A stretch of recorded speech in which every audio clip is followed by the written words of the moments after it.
حصہ کیا ہے کہ اب جو یہ مانگے گا اس کو ملے گا. تو اب یہ مانگے گا کیا؟ اللہ تعالیٰ ہم پہ چھوڑ دیتے ہیں, ہم الٹی سیدھی مانگنا شروع کر دیتے ہیں. تو اس لیے اللہ نے فرمایا کہ بڑی چیز مانگو خود, کیونکہ اللہ کی رحمت جوش میں اور اللہ کو پتا ہے کہ میں دعا قبول کروں گا, تو اس لیے اللہ نے اچھی دعا مانگنے کا ہمیں حکم دیا جو اہم تھی.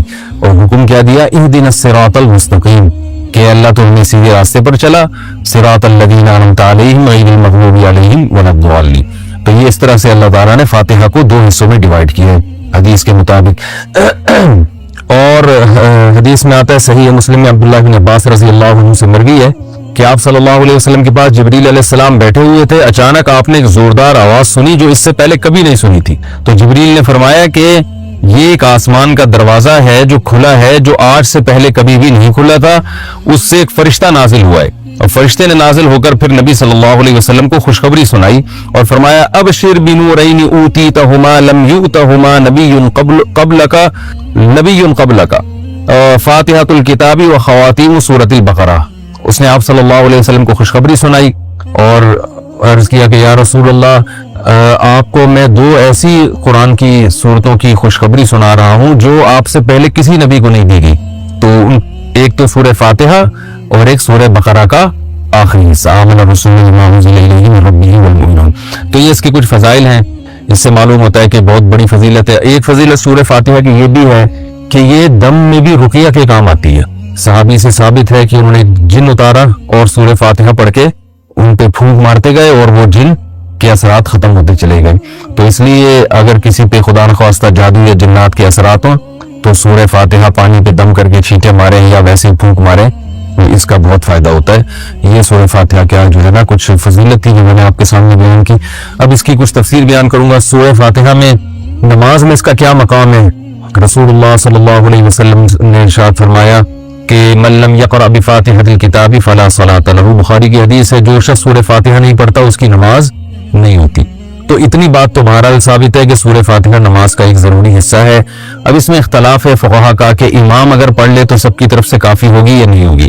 اس میں امام ابو حنیفہ رحمہ اللہ تعالیٰ کا جو قول ہے وہ یہ ہے کہ امام اگر پڑھ لے گا تو مقتدیوں پہ پڑھنا لازم نہیں ہے, بلکہ جائز ہی نہیں ہے, کیونکہ امام کی قرات مقتدیوں کے لیے کافی ہے. باقی سورہ فاتحہ کی تفسیر کیا ہے؟ نبی, یہ قرآن مجید کی وہ سورت ہے جو سب سے پہلے جس کو رکھا گیا ہے. نازل تو پہلے نہیں ہوئی ہے لیکن رکھا سب سے پہلے گیا اس کو. اس کی وجہ یہ ہے کہ ہم جب بھی قرآن کی ابتدا کریں تو سورہ فاتحہ سے کریں. فاتحہ کا معنی ویسے بھی کھول دینے والا, کھول دینے والی. تو یہاں سے گویا ابتدا ہو رہی ہے, قرآن کھل رہا ہے یہاں سے. تو اس صورت میں اللہ تعالیٰ نے اس کو تمہید بنایا ہے. جیسے ہر کتاب سے پہلے کچھ ایک تمہید ہوتی ہے نا, انٹروڈکشن ہوتا ہے, تو گویا یہ ایک قسم کی تمہید ہے. تو اللہ نے اس میں سب سے پہلے اپنا تعارف کروایا کہ الحمد للہ رب العالمین, تمام تعریفیں اللہ کے لیے ہیں جو تمام جہانوں کا پالنے والا. یہ جو للہ میں لام ہے نا, اس کو تخصیص والا لام بھی کہتے ہیں. گاڑی اردو ہے, سمجھ میں نہ آئے تو کوئی ایسی بات نہیں ہے. یوں سمجھ لیں کہ اسلام کا مطلب ہے تمام تعریفیں صرف اللہ کے لیے ہیں. یہ صرف بھی یہاں لگا ہوا ہے, یعنی جتنی بھی تعریفیں ہیں, سخاوت ہے, جود و سخا ہے, بہادری ہے, یہ جو بھی کمالات سمجھے جاتے ہیں, علم والا ہے, رحمت والا ہے, تو تمام تعریفیں حقیقت میں صرف کس میں پائی جاتی ہے؟ اللہ میں. اگر انسانوں میں کوئی تعریف ہے تو اللہ کی دین سے ہے, اللہ کی عطا سے ہے, ورنہ حقیقت میں حقیقی تعریف کا مستحق تو صرف اللہ کی ذات ہے. تو اللہ نے اپنا تعارف کروایا رب العالمین, تمام جہانوں کا پالنے والا. اس لیے کہ جب تک آپ کے سامنے کتاب کے مؤلف کا انٹروڈکشن نہیں ہوگا آپ کتاب کو ویلیو نہیں دو گے. الحمدللہ رب العالمین. العالمین عالم کی جمع ہے, عالم کہتے ہیں جہان کو. بہت سارے جہان ہیں. اب اس میں علماء کی مختلف آراء ہے. بھئی جہان اس اعتبار سے بھی ہے کہ زمین ایک الگ دنیا ہے, آسمانوں کی ایک الگ دنیا ہے, پھر آسمان 7 ہے, ہر 7 آسمان کی ایک الگ دنیا ہے. تو اس لحاظ سے اللہ نے بہت سارے جہان بتائے. اور بعض علماء کہتے ہیں اس لحاظ سے بہت سارے جہان ہیں کہ ایک جہان یہ دنیا کا ہے, ایک قبر کا ہوگا اور ایک آخرت کا ہوگا. یہ بھی تو الگ الگ جہاں ہے نا, ہم تو شفٹ ہوتے ہیں. ہماری روح یہاں سے مادی زندگی سے برزخ میں جائے گی, برزخ سے پھر آگے دوبارہ حشر میں, پھر جنت ہے یا جہنم ہے. تو یہ سارے مختلف جہاں ہیں. اور بعض علماء کہتے ہیں اس لحاظ سے یہ مختلف جہاں ہیں کہ جیسے ایک مادی زندگی ہے نا انسانوں کی ہے, ایک فرشتوں کی بھی زندگی ہے, ان کی بھی ایک الگ دنیا ہے, جنات کی بھی ایک الگ دنیا ہے. تو جنات کیوں ٹریس نہیں ہوتے, کیوں نظر نہیں آتے؟ اس لیے کہ وہ مادی چیز نہیں ہے, وہ ایک الگ ہی مخلوق ہے جو ہم اس کو دیکھ نہیں سکتے. آگ سے بنی ہوئی مخلوق ہے, اور یہ جو فرشتے ہیں یہ روشنی سے بنی ہوئی مخلوق ہے. تو یہ بالکل ایک الگ جہاں ہے. تو اس لیے انسان کی جو ریسرچ ہے نا, جو مادی ذرائع ہیں تحقیق کے, اس میں یہ آتے ہی نہیں ہے. تو یہ الگ الگ جہان اللہ نے بنائے ہیں فرشتوں کی. ہو سکتا ہے یہاں بہت سارے فرشتوں ہمیں نظر نہیں آ رہے, یہاں ہزاروں جنات ہمیں نظر, اور شکر ہے کہ نظر نہیں آ رہے, کیونکہ ہمیں نظر آئیں تو پھر جنات کو ہم نظر نہیں آئیں گے, ہم یہاں سے شارٹ ہو جائیں گے. ٹھیک ہے نا. تو ہوتے ہیں جنات بھی گھوم رہے ہوتے ہیں دائیں بائیں. تو ابھی اللہ کا انٹروڈکشن چل رہا ہے, تو اللہ نے فرمایا کہ اس کی بہت ساری صفات ہیں, لیکن اس کی جو سب سے اہم ترین صفت ہے, بڑا مہربان اور نہایت رحم کرنے والا. اس کی وہ جس کو میں نے الرحمن رحیم کے لفظ میں بہت ڈیٹیل سے میں بیان کر چکا ہوں کہ اللہ کی رحمت اللہ کے غصے پر غالب ہے, اور اللہ اصل میں تو رحم ہی کرتا ہے, سزا جب دیتا ہے کہ جب کوئی اس کی نافرمانی کرے, اور اس میں بھی بہت سارے آپشن اس نے معافی کے رکھے ہوئے ہیں. تو الرحمن الرحیم آگے فرمایا کہ مالک یوم الدین, روز جزا کا مالک. دیکھیں مالک تو اللہ اس جہاں کا بھی ہے اس جہاں کا بھی ہے, لیکن روز جزا کا مالک اس لیے اللہ نے بیان کیا کہ اس دنیا میں عارضی طور پر انسانوں کی بھی حکومت ہوتی ہے, لہذا انسان ایک دوسرے پہ ظلم کرتے ہیں, اور اللہ یہ ظلم ہونے دیتا ہے, کیونکہ اللہ نے اختیارات دے دیے ہیں کہ تم چاہو تو سیدھے راستے پہ چلو, تم چاہو تو غلط راستے پہ چلو. اس قسم کے اختیارات اللہ نے ہمیں دے دیے. تو آخرت میں یہ اختیارات نہیں ہوں گے, اور آخرت میں ملکیت صرف اور صرف اللہ کی ہوگی. تو لہذا جو عقل مند لوگ ہیں وہ آخرت کو سامنے رکھ کر زندگی گزارتے ہیں. وہ کہتے ہیں اگر آج ہم نے اپنے اختیارات کا غلط اور ناجائز فائدہ اٹھایا تو کل ہمیں یہ بھگتنا پڑے گا, کیونکہ یہ اختیار ہم سے سلب ہو جائے گا, ہم سے چھین لیا جائے گا.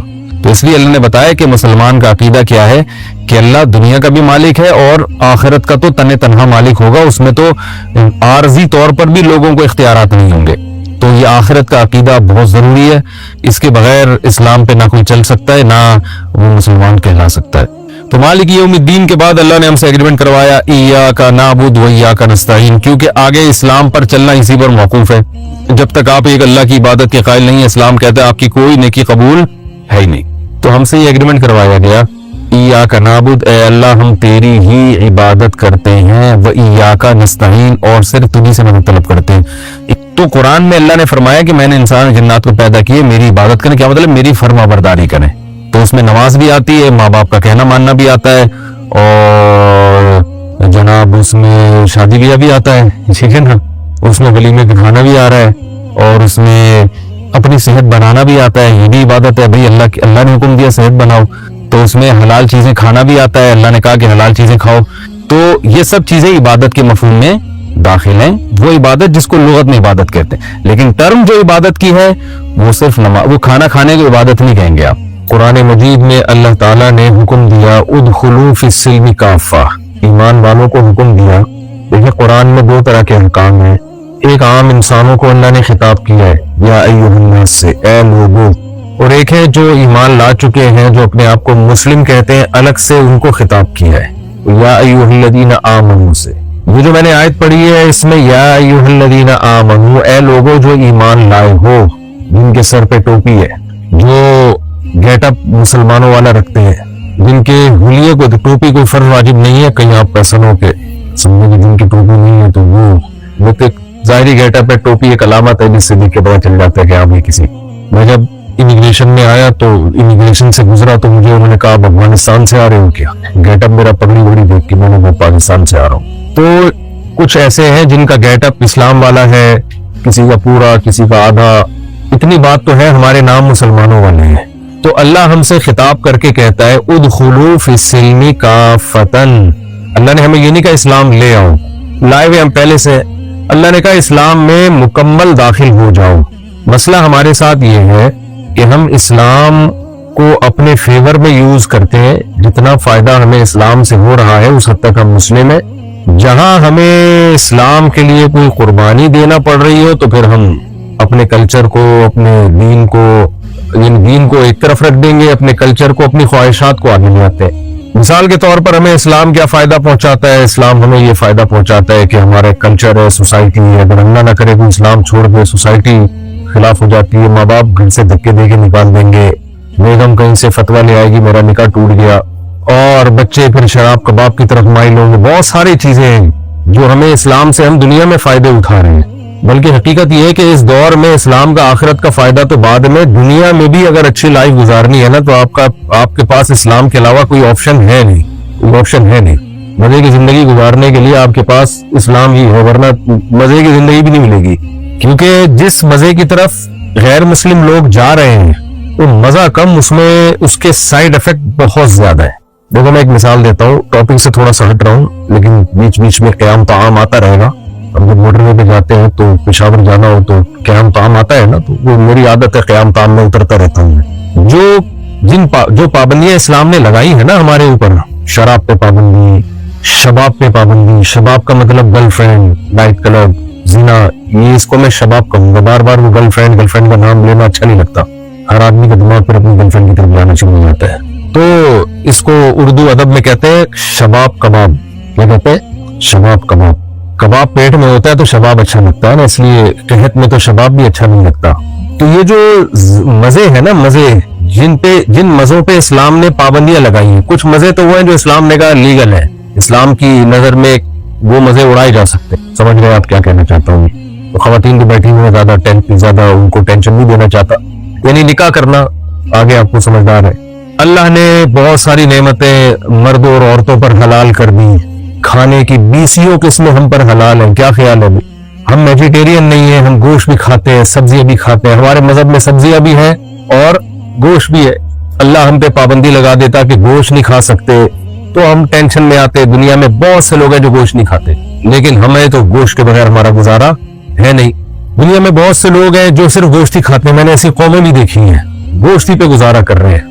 یہ بھی غلط ہے. ہمارے نبی نے گوشت بھی کھایا، سبزیاں بھی کھائیں. قرآن میں پھلوں کا تذکرہ بھی ہے، اور قرآن نے جن پھلوں کا تذکرہ کیا وہ بڑے خاندانی پھل ہیں، بہت زبردست پھل ہیں. وہ انار کا تذکرہ ہے قرآن میں، انگور کا تذکرہ ہے، شہد کا تذکرہ ہے. کھانے پینے کی چیزیں بھی قرآن وہ والی لے کر آتا ہے جو انسانی صحت کے لیے انتہائی مفید ہیں. تو دنیا میں جتنی بھی مزے کی چیزیں ہیں، جو بھی پاکیزہ چیزیں تھی ہمارے رب نے حلال کر دی. پاکیزہ چیزیں جتنی بھی تھی وہ ہمارے رب نے کیا کر دی. دیکھو جب میں یہاں آتا ہوں نا امریکہ کینیڈا وغیرہ میں، تو میری کوشش ہوتی ہے نظریاتی بات کروں میں، نظریاتی، کہ آپ کے پاس نا آپ کا کانسیپٹ ٹھیک ہو جائے اسلام کے بارے میں، اور آپ کو میں یہ دماغ میں گھول کے پلا کے چلے جاؤں کہ انسان کا بچہ بننے کے لیے آپ کے پاس اسلام کے علاوہ کوئی آپشن نہیں ہے، اس کے بغیر نہیں بنو گے. اور آپ کے پاس بھی، اور آپ کی نسلوں کو بھی بربادی سے بچانے کے لیے آپ کے پاس یہ، آپ کو فری میں، کراچی والا ہوں تو تھوڑا پھوکٹ بھی بولنے دیں، فری پھوکٹ میں آپ کو یہ ملا ہے، ماں کی گود میں اسلام ملا ہے، اس لیے اس کی قدر نہیں ہے. ورنہ جو غیر مسلم بیچارہ قربانی دے کے اسلام قبول کرتا ہے، آپ اس سے پوچھیں کیا حالت ہوتی ہے، پورا خاندان خلاف ہو جاتا ہے. کتنی قربانیاں دی. میں یہاں ملا ہوں غیر مسلموں سے بھی جنہوں نے قربانیاں دی، اور کیسا کتنے زبردست اسلام کو وہ فالو کر رہے ہیں. ہم دیسی لوگ جب آتے ہیں ملکوں میں تو ٹریک سے اترنا شروع ہو جاتے ہیں کیونکہ قدر نہیں ہے. تو اسلام نے وہ لذتیں، وہ مزے کی چیزیں جو پاکیزہ تھی، وہ تمام چیزوں کو ہمارے لیے کیا کر دیا؟ حلال. کلو من الطیبات وعملوا صالحا. اچھا کچھ کام مزے کے ہوتے ہیں، کچھ خوراکیں مزے کی ہوتی ہے. کیا خیال ہے بھائی؟ مثال کے طور پر جس کو ہارس رائڈنگ پسند ہے اس کے لیے گھڑ سواری مزے کی چیز ہے. جس کو سوئمنگ پسند ہے اس کے لیے، ایک سوئمنگ بھی تو صرف کھانے میں ہی تو مزہ نہیں ہوتا نا، کچھ کام ایسے ہوتے ہیں بڑے مزے کے ہوتے ہیں. جاگنگ ہے، ٹریولنگ ہے، اسکائی ڈائیونگ ہے، بشرطے کہ وہ کھل جائے راستے میں، اس کا جو وہ پیراشوٹ کھل جائے. تو وہ ایک آدمی تھا نا، وہ چٹکلے آتے رہتے ہیں. 3 آدمی جہاز میں سفر کر رہے تھے، تو جہاز کے میں اناؤنسمنٹ ہوئی کہ بھائی ہمارے پاس 2 پیراشوٹ ہیں، بندے 3 ہیں، ایک کو قربانی دینی پڑے گی. ایک کو کیا دینی پڑے گی؟ قربانی. تو ایک نے کہا میں تو امریکن ہوں، میں ایسا ہوں، میں ایسا ہوں، وہ پیراشوٹ لے کے چھلانگ مار کے چلا گیا. باقی 4 آدمی تھے، سوری پہلے میں نے امریکن کو گرا دیا تو وہ پھر بچے گا نہیں نا پیچھے رہنے کے لیے. تو 4 آدمی تھے، تو اب 3 رہ گئے، پیراشوٹ 2 ہیں. تو ان میں کوئی بیوقوف سا تھا، وہ اس نے کہا میں پہلے سے ہوں، جلدی سے وہ بھی پیراشوٹ لے کے چھلانگ مار کے چلا گیا. تو باقی 2 رہ گئے، پیراشوٹ ایک ہے. تو ایک ہوگا کراچی والا یا انڈیا کا کوئی، گجرات کا.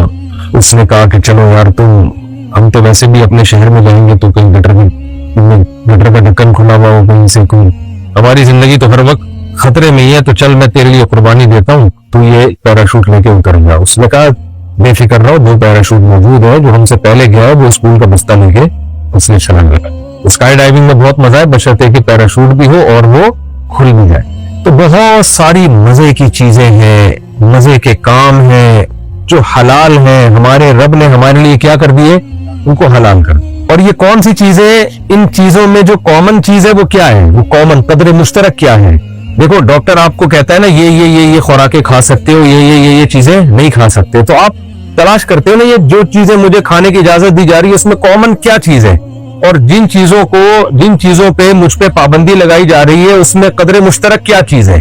تو اس سے آپ کو اندازہ ہو جاتا ہے کہ جن چیزوں کو ڈاکٹر نے کہہ دیا کہ نہیں کھاؤ, تو اگر ان جیسی اور بھی چیزیں ہوں گی وہ بھی آپ چھوڑ دو گے. تو اللہ تعالیٰ نے جن چیزوں کو ہمارے لیے, جن لذتوں کو, جن مزے کی چیزوں کو ہمارے لیے حلال قرار دیا, ان میں کامن کیا ہے, کلوا من الطیبات واعملوا صالحا, وہ کام بھی پاکیزہ ہیں اور وہ خوراکیں بھی پاکیزہ ہیں.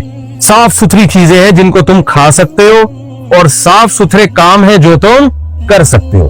اب کھانے پینے کی صاف ستھری چیزیں جو ہے وہ تو فوراً پتہ چل جاتا ہے. مثال کے طور پر گوبر کھانے کی اجازت ہے اسلام میں, ہے بھائی, کسی حدیث میں گوبر کھانے سے منع کیا ہے؟ مجھے ایک بات بتاؤ. دیکھو میں بیان نہیں کرتا, میں گپ شپ لگاتا ہوں, آپ مجھے ایسے نہ دیکھیں جیسے میں نے کوئی قرضہ لیا ہوا ہے آپ لوگوں سے. گپ شپ کے موڈ میں بیٹھے, کوئی ٹینشن کی بات نہیں ہے, ہم سب ایک ہی جیسے ہیں, اس لیے ٹینشن کی بات ہی نہیں ہے. تو بالکل ایسے فری ہو کے بیٹھیں گے نا تو مجھے بولنے میں بھی, بات چیت میں بھی آسانی ہوگی. مجھے ایک بات بتاؤ, گوبر اسلام میں حلال ہے حرام ہے؟ بولو نا. حرام ہے. تو کہیں حدیث میں آتا ہے گوبر کھانا حرام ہے؟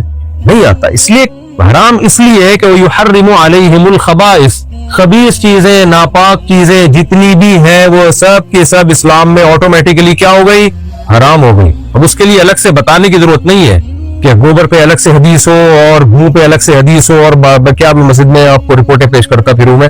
تو جن چیزوں کا نام لیتے ہوئے گھن آتی ہے ان چیزوں کو کھانے کی اسلام نے کہاں سے اجازت دی ہوگی. تو کھانے پینے کی کچھ چیزیں ایسی ہیں جو دیکھنے سے فوراً پتا چل جاتا ہے کہ اسلام ان کو کبھی بھی الاؤڈ کر ہی نہیں سکتا. سمجھ میں آ رہی ہے بات کہ نہیں آ رہی ہے؟ کچھ چیزیں کھانے پینے کی ایسی ہیں جو ہے تو ناپاک, لیکن انسانی عقل وہاں تک نہیں پہنچ سکتی. ہو سکتا ہے میڈیکل سائنس ترقی کرے اور ایک وقت میں آ کے میڈیکل سائنس فتویٰ دے دے کہ یہ ناپاک ہے, ان میں گند ہوتا ہے, جراثیم ہوتے ہیں. وہ کون سی چیزیں, جتنے بھی درندے ہیں, کتے, بلی, سور, یہ سب چیزیں اسلام نے کیا کی ہے ہمارے اوپر, حرام. کیوں حرام کی؟ اسلام نے کہا یہ بھی خبیث چیزیں ہیں, ناپاک چیزیں ہیں, انسان کے کھانے کی نہیں ہے. کتا اگر آپ کو چاٹ لیتا ہے, برتن میں منہ لگا دے, اس برتن کو دھوئے بغیر آپ کھا نہیں سکتے کھانا. اس میں 2 منٹ کا کام ہے, اس کو پتہ نہیں کیا بنایا ہوا ہے. لوگ کہتے ہیں صرف اتنی سی بات تھوڑی ہے, آگے کتنے بڑے بڑے مسائل ہیں. یہ بھی بکواس ہے بالکل. لوگ کہتے ہیں اتنی سی بات نہیں, آگے بھائی شادی بچوں کا کھیل نہیں ہے بھائی, آگے. ابے کچھ بھی نہیں ہے. ادھر رہ رہی تھی, وہاں بھی کھا پی رہی تھی, ٹرانسفر ہو کے کدھر آ جائے گی, ادھر آ جائے گی. اب اگر یہاں قحط پڑا ہوا ہے خدا نخواستہ, تو پھر تو بڑے مسئلے ہیں کہ قحط پڑا ہوا تھا, ہمیں کھانے کو نہیں مل رہا تھا, بھوکے مر رہے تھے, ایک اور آ گئی. اور اگر قحط نہیں پڑا ہوا, بارشیں ہو رہی ہیں, اتنا مل رہا ہے کہ کھا رہے ہو, تو یار ادھر سے ادھر آ گئی, اور فائدہ تمہیں کتنا ہو رہا ہے. تو اس کو بنا لو, ایسے کر کے نا فضول باتیں کر رہے ہوتے ہیں. یہ دنیا پرست لوگ جو ہے نا, جن کے پاس دین نہیں ہے, خدا کی قسم ان کو دنیا میں عذاب ملتا ہے, آخرت تو بعد میں. ان کی دنیا عذاب میں ہوتی ہے. ہر چیز کو بہت بڑا بناتے ہیں یہ. بھائی پہلے ابا کے گھر رہ رہی تھی, تمہیں پسند تھی, تبھی تو شادی قبول خوشی سے کی ہے نا. ہاں تو خوشی سے قبول کیا ہے. تو ہم یہ تھوڑی کہہ رہے ہیں کوئی بھی کسی کو بھی قبول کر, جو اچھی لگ رہی ہے بھائی گرل فرینڈ نہیں بناؤ, فون پہ گپ شے نہیں مارو, اچھی لگ رہی ہے پیغام میں جو قبول ہو جائے ٹھیک ہے, نہیں ہے تو کہیں اور ٹرائی مارو, قبول ہو جائے. وہاں سے رہی تھی ادھر آ جائے گی. اب اگر تمہارے گھر میں قحط پڑا ہوا ہے, مر رہے ہو بھوک سے, تو بھائی پھر مسئلہ ہے کہ پہلے 4 آدمی بھوکے مر رہے تھے, 5ویں آ گئی. اگر ایسا نہیں ہے یار, تو 2 روٹی زیادہ پک جائے گی, کیا خیال ہے, وہاں بھی کھا رہی ہے ادھر بھی کھا لے گی, ادھر ابا کا بھی تو خرچہ ہو ہی رہتا نا کچھ, تو تمہارا ہو جائے گا. لوگ کہتے ہیں یہ تھوڑی, پر بچے بھی تو ہوں گے بھائی, اس طرح نا لوگوں کا حصہ. اور بھائی یہ نیچرل پروسیس ہے, یہ صرف انسانوں کے بچے نہیں ہوتے, ہر مخلوق کے ہوتے ہیں. تو ان کا لائف اسٹائل کہیں بھی چینج نہیں ہوتا ذرا سا بھی. اب جیسے پرندے ہیں, گھونسلہ بناتے ہیں, انڈے بھی ہو جاتے ہیں, بچے بھی ہو جاتے ہیں, تو ان کی کوئی اسٹائل چینج نہیں ہوتا, لیونگ اسٹینڈرڈ کوئی بدلتا نہیں ہے. پہلے اپنا کھا رہے تھے, اب ذرا تھوڑی اسٹرگل کر کے بچوں کا بھی لے آتے ہیں, اور جو خدا پہلے ان کا پیٹ بھر رہا تھا بچوں کو بھی دینا شروع کر دیتا ہے. گھونسلہ بنانے کا طریقہ بھی بتا دیتا ہے ان کو, بھائی ایسے بنانا ہے. تو انسانوں کے ساتھ بھی, کہ انسانوں پہ کم بختی کیوں آئی ہوئی ہے؟ اس لیے کہ انسان اپنی کھوپڑی کو ضرورت سے زیادہ استعمال کرتا ہے, اور اللہ سے آگے نکلنے کی کوشش کرتا ہے, اس لیے برباد ہوتا ہے. تو اللہ سے آگے مت نکلو میرے بھائی, فطرت سے آگے مت نکلو. تو بچہ پیدا ہوگا تو اور خوشی کی بات ہے, پھر بھی ٹینشن کی بات نہیں ہے. چلو یار گھر میں ایک کھلونا مل رہا ہے آپ کو, گورے کتے پالتے ہیں, بندر پالتے ہیں, ان کا بھی تو خرچہ ہوتا ہے کہ نہیں ہوتا؟ کتا فری میں پلتا ہے کیا؟ بندر فری میں پلتے ہیں؟ جب وہ اس میں خرچہ کر سکتے ہیں, تمہاری تو اولاد ہے بھائی, بندروں سے اچھی ہے, کتوں سے اچھی ہے یہ اولاد, یہ تمہیں انٹرٹینمنٹ کا ذریعہ ہے. اور اللہ پیدا کرتے ہی ماں کی چھاتیوں میں دودھ پیدا کر دے گا کہ تیری ٹینشن نہیں ہے, یہ میری ٹینشن ہے. اللہ کہے گا یہ ٹینشن کس کی ہے؟ یہ میری ہے. تو جو جس نے اتنا کیا آگے بھی کر لے گا وہ. تو اسی سوچ میں ہمارے 16 ہو گئے الحمدللہ, پھر بھی ہم خوش ہیں. 4 بیویاں ہو گئی, 16 ہو گئے. آپ کے سامنے الحمدللہ نظر آ رہا ہوں میں. ایک خاتون نے طنز کیا ہوا تھا, یہ تو خوش ہیں, آگے گھر کے حالات کیا ہے وہ تو بتا نہیں رہے. یہ ابے خاتون نے لکھا, لوگ لبرل لوگ بولتے ہیں نا بچے ہوں گے تو ٹینشن ہے, بیویاں ہو بھئی وہ ایسے کر کے جیسے پتہ نہیں کیا ہو جائے گا, پروگرام تو بڑھ جائے گا, لوگ یہ سمجھ رہے ہوتے ہیں. میں 20 سال پہلے بھی یہی تقریریں اسی اسٹائل سے کرتا تھا. کوئی ٹینشن نہیں ہے, بناؤ گے تو بہت بڑی ٹینشن ہے, بناؤ گے نہیں تو کچھ بھی نہیں ہے. یہ جیسے شریعت نے کہا کرتے چلے جاؤ, لائف کو انجوائے کرو, خوشی والی زندگی ملے گی تمہیں. تھوڑی بہت ٹینشن تو وہ تو نیچر کا حصہ ہے یار. وہ تو جو کما رہے ہیں ان کو کم ہے کیا؟ ان کے تو اور الگ کہتا ہے, وہ ان کے عشق معاش کے چلتے رہتے ہیں, پھر وہ ناکام ہوتے ہیں, وہ زیادہ ڈپریشن میں جاتے ہیں. تو میں 20 سال پہلے بھی یہی بات کرتا تھا کہ بھائی کچھ بھی نہیں ہے, نیچرل ہے, شادیاں بھی ہو گئی, بچے بھی ہو گئے, ابھی بھی آپ کے سامنے کوئی ٹینشن میں نظر آ رہا ہوں میں, اللہ بچا کے رکھے ہمیں. تو کسی خاتون, میں نے ایسے ہی کوئی بیان کیا موٹیویٹ کرنے کے لیے کہ تمہارے سامنے میں نے جو 20 سال پہلے جو دعوے کیے تھے نا, جو لوگ جانتے ہیں, تو آج وہ الحمدللہ نظر بھی آ رہے ہیں کہ نہ بچوں سے ٹینشن ختم ہوتی ہے, بیویوں سے ٹینشن ختم ہوتی ہے, بڑھتی نہیں ہے. ٹینشن ختم کرنے کا سب سے بڑا ذریعہ بیوی اور بچے. ہاں وہ سوکنوں کے آپس کے ہوتے, وہ تو ہر گھر میں تھوڑے بہت, تو جہاں بھی کوئی نعمت ملے گی تو تھوڑے بہت سائیڈ افیکٹ ہوتے ہیں. کوئی بھی میڈیسن ہوتی ہے, کچھ نہ کچھ لکھا ہوتا ہے نا, سر چکرا سکتا ہے. لیکن اس چکر میں آدمی میڈیسن لینا چھوڑ دے کہ سر بھی چکرا سکتا ہے, تو ابھی نہیں کھائے گا تو کیا کیا چکرائے گا, صحیح ہے نا, پھر تو پورا ہی گھومے گا. تو جم جاتے ہو اس کے بھی کچھ سائیڈ افیکٹ ہیں, تھوڑی دیر کی تھکاوٹ ہوتی ہے, مصیبت اٹھاتا ہے انسان, لیکن اس کے فائدے کیا ہیں ان ٹینشنوں سے زیادہ. جاگنگ کرتے اس کی بھی ٹینشن ہوتی ہے, بھاگنا پڑتا ہے, سانس پھولتا ہے, ہو سکتا ہے کسی دن گر جاؤ چکرا کے, لیکن فائدے کے رزلٹ کیا ہے؟ بہت سی ٹینشنوں سے آپ کو جاگنگ روک لیتی ہے. تو ایسے ہی شادی کی کچھ ٹینشنیں ہیں, لیکن وہ ٹینشنیں آپ کو نیچرل لائف دے دیکھتی ہیں اور بڑی ٹینشنوں سے روک لیتی ہیں. ورنہ نیچرل لائف نہیں ملتی آپ کو, وہی گوروں والا حساب ہوتا ہے. کتے وتے پال کے, بندر پال کے, نیٹ پہ دیکھو کسی نے بندر پالے ہوئے, کسی نے کتے پالے ہوئے, تو کتے پال کے بھی ان پہ خرچ کر رہے ہو. تو میں نے یہ دعویٰ کیا تھا 20 سال پہلے کہ بھائی صاحب یہ نیچرل لائف ہی میں سکون ہے, اطمینان ہے, اللہ پہ توکل کرو. تو لوگ مانتے نہیں تھے, آج میں آپ کے سامنے ہوں. تو اب میں جب کہتا ہوں الحمدللہ میں تو خوش ہوں, تو نیچے لبرل انٹی آنا, بہت انٹے بھی اور انٹیاں بھی, بہت بڑی تکلیف ہوتی ہے. وہ نیچے کمنٹس کرتے ہیں, میں پڑھتا رہتا ہوں اکثر کمنٹس. انہوں نے لکھا ہے کہ یہ تو خوش ہیں, آگے گھر میں کیا حال رکھا ہوا انہوں نے, یہ تو کوئی گھر والوں سے جا کے پوچھے. دیکھو جس کے گھر میں ٹینشنیں ہوتی ہیں وہ خود بھی خوش بولو نہیں ہوتا. گھر کی ٹینشن تو آدمی کو عذاب میں ڈال دیتی ہے. یہ کیسے ہو سکتا ہے کہ گھر میں خوشی نہ ہو, ٹینشن ہے, اور میں یہاں آ کے مسکرا رہا ہوں آپ کے سامنے؟ تو اللہ کا فضل ہے, میرے گھر میں بھی اللہ نے اچھا ماحول رکھا ہوا ہے, یہاں بھی رکھا ہوا ہے اچھا ماحول, آپ کے سامنے بیٹھا ہوا ہوں. ہاں یہ میں کبھی دعویٰ نہیں کرتا کہ ہر وقت گھر میں یا یہاں پہ اچھا ماحول ہوتا ہے, ہمیں کوئی پریشانی نہیں آتی. تو نارملی ہر گھر میں کچھ نہ کچھ ہوتا ہے, اونچ نیچ ہوتی ہے, ہمارے گھر میں بھی ہوتی ہے, کبھی آواز بھی اونچی ہو جاتی ہے, کبھی کوئی لڑائی بھی ہو جاتی ہے. تو میں کبھی وہ دعویٰ نہیں کرتا کہ فرشتوں کی دنیا والے دعوے کروں کہ میرے گھر میں ایسا ماحول ہے کہ میں جب جاتا ہوں تو ایسا سوئٹزرلینڈ والا ماحول ہمارے گھر میں ہے. بھائی اونچ نیچ تھوڑی بہت ہر گھر میں, ہمارے گھر میں بھی ہوتی ہے, بڑے مڈے بھی ہو جاتے ہیں کبھی کبھار. جہاں گوشت کھاؤ گے, خوراک کھاؤ گے, روٹی کھاؤ گے تو طاقت تو آئے گی نا. اختلاف بھی ہوگا, ہو سکتا ہے کبھی آواز اونچی ہو کے گھر سے باہر چلی جائے, کبھی کوئی جھگڑا ہو جائے, کبھی پھٹا ہو, یہ نارمل ہے, نیچرل ہے یہ تو. لیکن اللہ نے عافیت کا معاملہ کیا ہوا ہے. جو خوشیاں ایک آدمی کو ملتی ہیں جس کے بیوی بچے ہوں, جس کا خاندان ہو, جس کو ہندی میں پریوار کہتے ہیں. میں وہاں جاتا ہوں نا جدہ ودہ, ادھر انڈین بہت ملتے ہیں, تو ان کی سے ہندی بھی سیکھنے کو مل رہی ہے. آپ کا پریوار ہو, آپ کا ایک نیچرل لائف ہو, آپ اللہ پہ توکل کرو, ان کو کھلاؤ جتنا اللہ نے دیا ہے. نہیں ہے تو بولو صبر کر, ہم بھی پاپے کھائیں گے, آج تم بھی کیا کھاؤ گے, پاپے کھاؤ گے, بس ایسے ہی رہو. تو بچے بھی انسان کے بچے بنیں گے, تو اس سے آدمی کو خوشی ملتی ہے, صحت اچھی ہوتی ہے, برائیوں سے بچتا ہے. وہ برائیوں میں وقتی خوشیاں ہیں, حقیقت زانی تو خوش رہ ہی نہیں سکتا, یہ بتا دوں میں آپ کو. جو زنا کرنے والا ہے نا, کیونکہ دیکھو اللہ نے تمہارے اندر طاقت رکھی ہے, نکاح میں نہیں آؤ گے تو کہیں اور جاؤ گے. یہ پراٹھے کہیں نہ کہیں تو پھٹیں گے جا کے, کیا خیال ہے بھائی؟ یہ کہیں نہ کہیں تو نکلیں گے جا کے, گن میں نکلیں گے جا کے. تو گن میں وقتی سکون ہے, حقیقت میں سکون نہیں ہے. سب سے پہلی بات, زنا کرنے والے کی گھریلو زندگی برباد ہو جاتی ہے. بار بار کہتا ہوں, اس کو بیوی سے محبت ہی نہیں رہتی. روزانہ اس نے نئے نئے چہرے دیکھ دیکھ کے نا اس کو اپنا پرانا مال اچھا نہیں لگتا. پاک دامنی سے جو زندگی گزارتا ہے اس کو اپنی بیوی ہی اچھی لگتی ہے, کیونکہ ادھر ادھر گند میں منہ نہیں مار رہا ہوتا.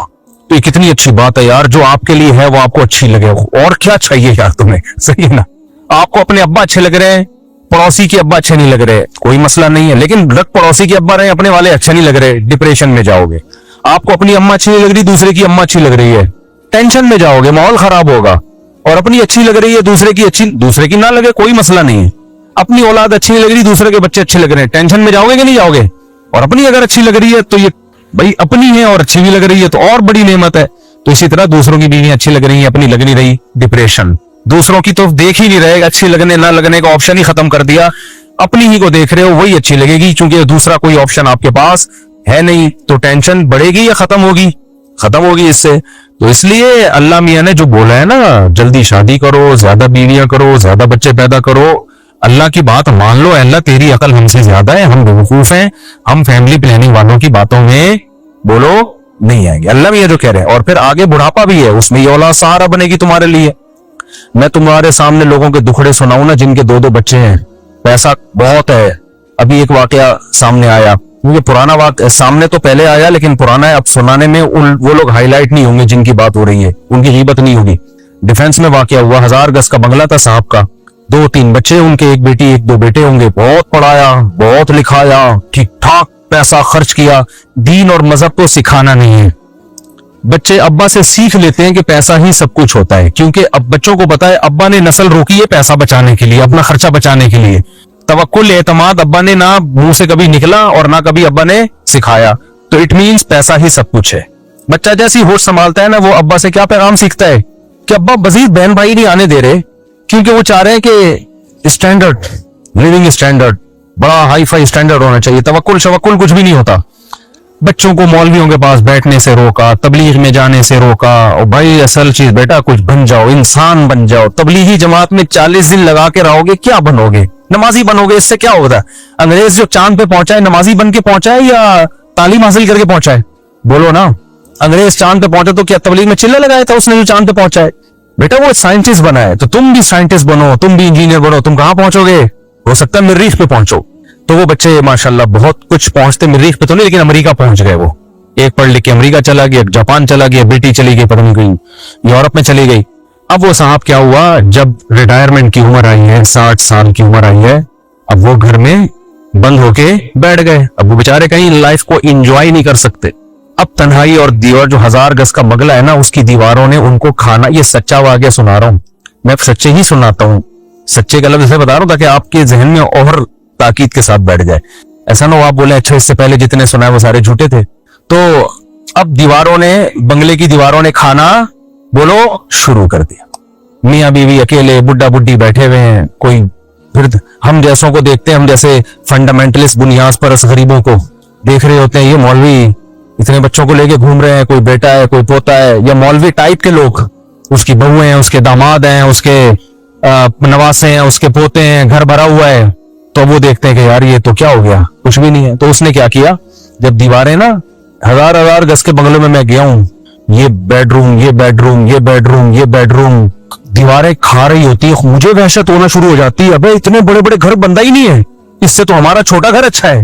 میرا گھر بڑا نہیں, آپ جائیں نا تو میرا خیال ہے 150 گز بھی نہیں ہوگا میرا گھر جو مسجد نے مجھے دیا ہوا ہے. لیکن میں جاتا ہوں, بچے فوراً ابو ابو کرتے ہیں, باہر سے واپس آؤ ایک دم چپک جاتے ہیں, کیا لے کر آئے ہمارے لیے؟ آپ باہر سے آ رہے ہو, ہمارے لیے کیا لے کر آئے ہیں بھائی؟ بقرعید پہ اونٹ خریدنا ہے, وہ دوسرا آ کے کہہ رہا ہوتا ہے ہم نے جو ہے وہ بکرا خریدنا ہے. ہمیں تو شوق اتنا نہیں ہے, بچوں کی خاطر ہمیں بکرا منڈی جانا پڑتا ہے. تو ان کی خوشی سے انسان خوش ہوتا ہے, ان کے رونے سے انسان پریشان ہوتا ہے. تو میں کہتا ہوں یار ہمارا گھر اس سے 150 گز, 200 بھی نہیں ہے میرا خیال ہے, 100 گز بھی بمشکل 100 گز ہے میرا گھر. ایک فیملی والا بتا رہا ہوں میں, آپ کہو گے چاروں کو 100 گز میں کیسے ٹھوسا ہوا ہے, یہ بذاتی بیان دینا پڑتا ہے. ایک فیملی ہے, اس میں میرا خیال ہے 4 بچے ہیں, 5 بچے مجھے یاد نہیں ہے, 16 میں پورا پلس مائنس کرنا پڑتا ہے. تو میں تو اپنا بتا رہا ہوں, میں جب جاتا ہوں حج سے میں واپس آیا تھا, بچوں نے ویلکم لکھا ہوا, پورا کمرہ سجایا ہوا, کتنا اچھا لگا یار. جب میں آ رہا ہوں بچیوں نے کیا کیا, پھول بنائے ہوئے, اور ایسا مجھے میرے آنسو نکل آئے خوشی سے.